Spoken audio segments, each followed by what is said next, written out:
Peggy 12.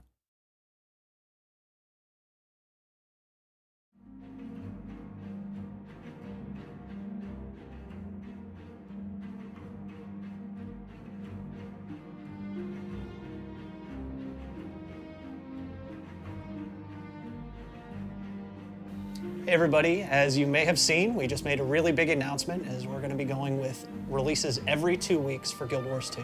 And I wanted to take a moment and talk to you a little bit about what that means in relation to Living World in Guild Wars 2.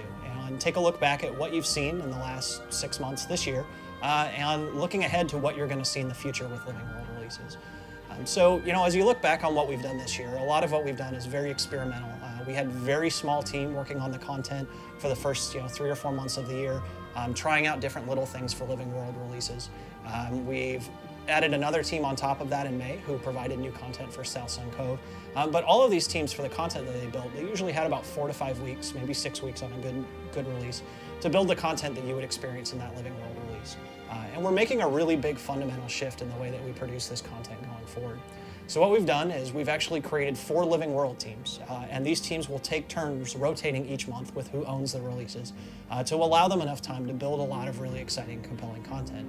And with the things that our engineers have done to allow us to do releases every 2 weeks, it means that when one of these teams is shipping, it doesn't affect any of the other teams now. So they all can continue to work through one another as they all work together at the same time.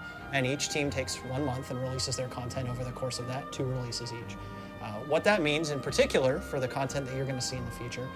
In the past, we did a lot of temporary content, stuff that we would put in and it was small and we would take back out again, or we did festivals, which you're going to see again next year.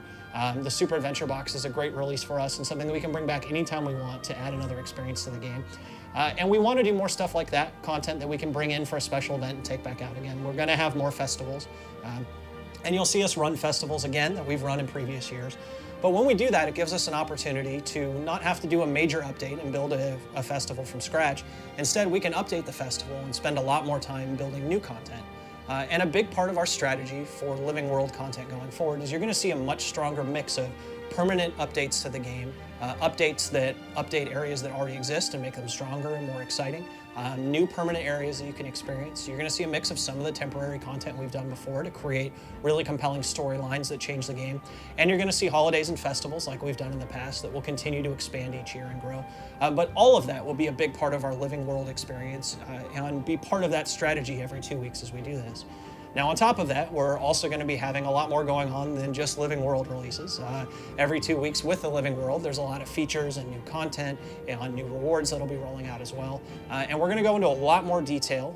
In late July, we'll put out a blog post that talks through where we're taking the game in the second half of 2013 in regards to features and things that we want to do with the direction of rewards. So something for you to look forward to. We'll check back in soon and talk more about that. But until then, please enjoy our releases every 2 weeks.